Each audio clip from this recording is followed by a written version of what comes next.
Because my dream was to be in the National Football League. That was what I dreamt about. I remember signing my autograph in elementary school and in junior high school. I used to sign my autograph, and it didn't change that much because I kept telling people, this is going to be worth something someday. And I was a pretty good artist, and I used to draw these pictures, and this is a certain girl in the class I used to like, and I drew her picture, and I'd autograph it and give it to her. And after our first Super Bowl, they did a story on me growing up. And of course, they talked about the pictures I used to draw for this girl, and she still had them, and my signature really didn't change that much. And I just know that from way back, I knew what I wanted to do. And there's so many people nowadays, you look, they complain about the salaries that people are getting. Sometimes I wish I got the salaries that they get nowadays when I played. But the thing is, I knew what I wanted to do. A lot of these kids knew what they wanted to do at an early age. Some people want to be doctors. Some people want to be lawyers. Well, not many people want to be lawyers, but a lot of people want to be doctors. A lot of people want to be teachers and different things.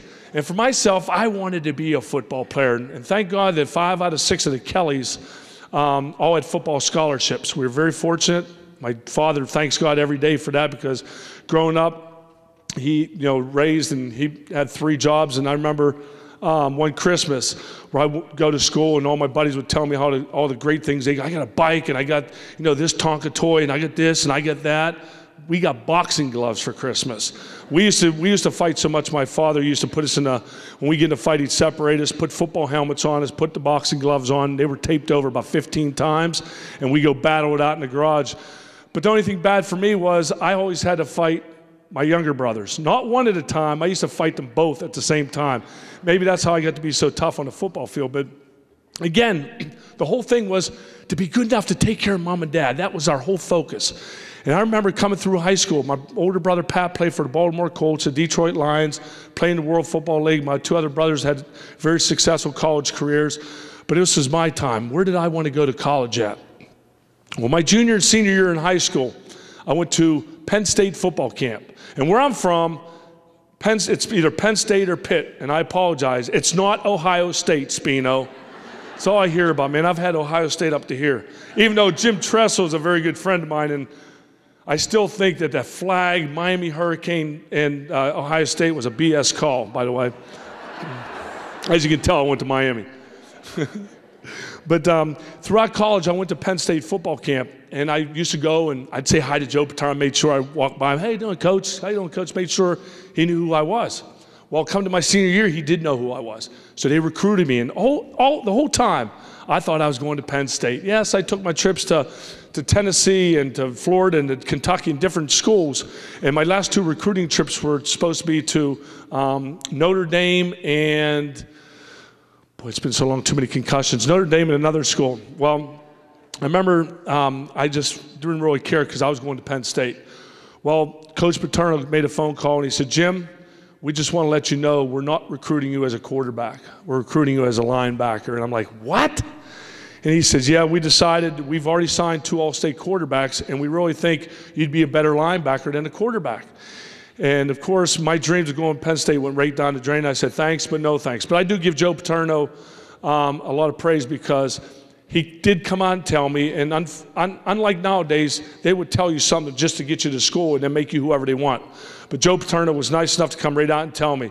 So I guess those football camps where I was trying to impress him as a quarterback, I must have really was bad. I must have been terrible throwing the football because he didn't want me as their quarterback. So I went and I signed with the University of Miami. Again, that excitement about going to Penn State, and then a downer about going to, being turned away by Penn State. What am I going to do about it? Well, I have to really start looking at a school now. So I went to the University of Miami. Lou Saban was the head coach at the time, and he said, Jim, we want you to come here. We know your dreams of playing in the National Football League are just what we were looking for, a passing team.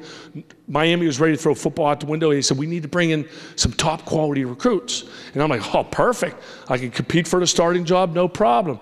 Well, I get there my freshman year, I come in, and they retired my number in high school, and I thought I was king stud on campus. I walk on, and come to find out, the other 3, 4 quarterbacks they brought in also were king studs on their campus, where I grew up in a family, 6 boys. I grew up in a town of 500 people, 23 players on my football team. We had a scrimmage a half a line at a time. When we wanted to practice the right side of plays, my left side of my line had to go and play defense. And then we did the opposite. They used a flip-flop.